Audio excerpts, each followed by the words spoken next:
Salut à toutes et tous, c'est The Bib, j'espère que ça va les amis. Allez, faites-moi un petit message, dites-moi comment vous allez, est-ce que tout va bien? Est-ce que votre dépannage se déroule comme vous le voulez? Est-ce que vous faites beaucoup de frais ces derniers temps? Voilà, je suis curieux, et n'hésitez pas. Merci beaucoup pour les derniers abonnés, je vois qu'il y en a de plus en plus et ça fait toujours plaisir, merci. Le but étant sur cette chaîne de pouvoir vous montrer un petit peu comment on peut faire des dépannages peu onéreux, de manière à pouvoir continuer à faire vivre vos appareils le plus longtemps possible. Aujourd'hui, je voulais vous donner une astuce sur les lave-vaisselle. Alors cette panne elle peut arriver et croyez-moi, si vous la décelez, vous serez super content. Alors voilà, votre lave-vaisselle, vous vous rendez compte qu'il ne lave plus. Vous avez un code d'erreur associé à la pompe de cyclage, associé à la résistance. Peu importe la nature du code de défaut sur la machine, voilà, il faut intervenir, quoi qu'il en soit. Et je voulais vous présenter un petit peu ce problème qui peut arriver. Et croyez-moi, vous serez vraiment satisfait si ça arrive. Et vous pouvez vous en sortir de vous-même, par vous-même. Voici une pompe de cyclage ouverte sans la partie moteur. Voilà, aujourd'hui, il n'y a que le couvercle avec la résistance. La résistance, ici vous voyez, c'est l'aspiration. L'eau, elle rentre par cet orifice-là. Et ensuite, sous l'action du moteur, je le mets en coupe comme ça, sous l'action du moteur qui normalement est couplé dans ce haricot, on va l'appeler haricot pour que tout le monde comprenne. Quand le moteur est couplé au haricot, du fait de sa rotation, il aspire de l'eau et elle est refoulée dans cette partie haute pour pouvoir aller alimenter le fameux bras de lavage. Le bras de lavage qui se situe à l'intérieur du lave-vaisselle pour laver vos couverts.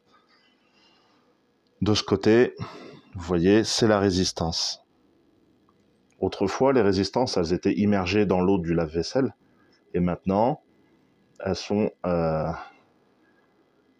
quand même vachement plus petites. Et vous voyez, en fait, la technologie a bien évolué.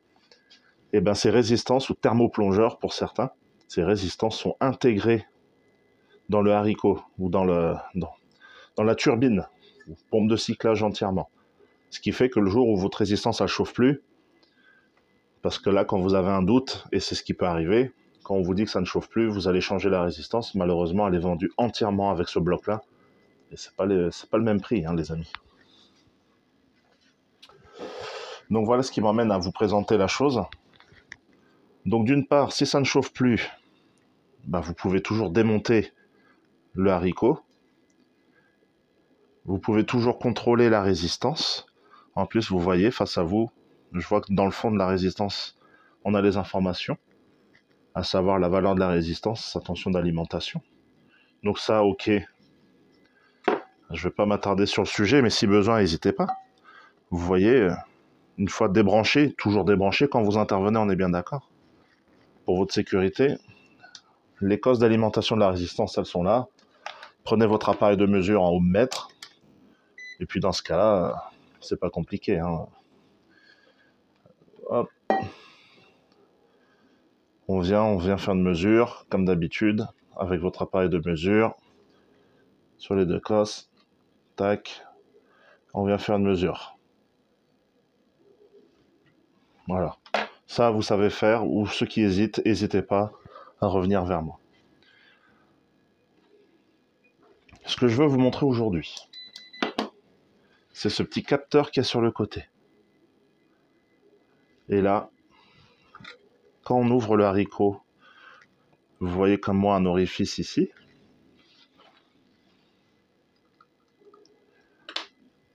Il a uniquement pour fonction, ce capteur, de détecter la présence d'eau. C'est-à-dire que quand la machine elle aspire l'eau par l'orifice frontal qui se loge à l'intérieur du haricot et que la pompe elle est en rotation, tant que ce capteur n'a pas détecté la présence d'eau, il ne va pas donner l'ordre à la résistance de chauffer. Vous voyez ? Vous pouvez avoir la bonne présence d'eau dans la machine, votre résistance elle peut être bonne, sauf que si la présence d'eau n'est pas détectée par ce switch, ce capteur, eh bien voilà, votre lave-vaisselle, il ne se mettra pas en chauffe, votre résistance, elle ne sera pas en chauffe. Vous croirez que la résistance est défectueuse. Vous allez essayer de la changer donc pour, on va dire, une centaine d'euros, alors qu'elle n'était pas HS, et que ça réglera peut-être pas le problème. Donc, n'hésitez pas à aller contrôler ce capteur, tout comme une résistance, en vérifiant la continuité. Débranchez aussi, hein. Et vous voyez, vous venez positionner vos pointes de mesure sur les cosses. Et pour vous amuser, alors là c'est un peu compliqué, c'est vrai, parce qu'il n'y a pas beaucoup d'espace. Mais dans l'idée, suivant le modèle et la marque, vous pouvez venir appuyer à l'intérieur de l'orifice et de contrôler si vous avez le bip en continuité.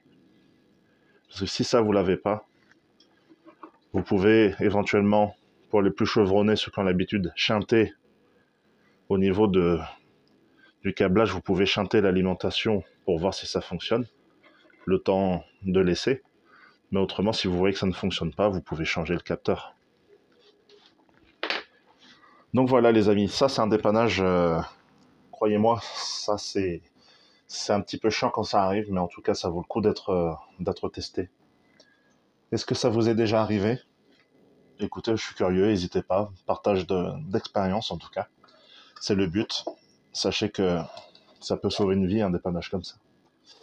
Voilà les amis, écoutez, je vous remercie, à très bientôt, n'hésitez pas à laisser des commentaires, à partager, à vous inscrire pour ceux qui ne le sont pas, il y aura d'autres vidéos. Merci beaucoup, salut tout le monde.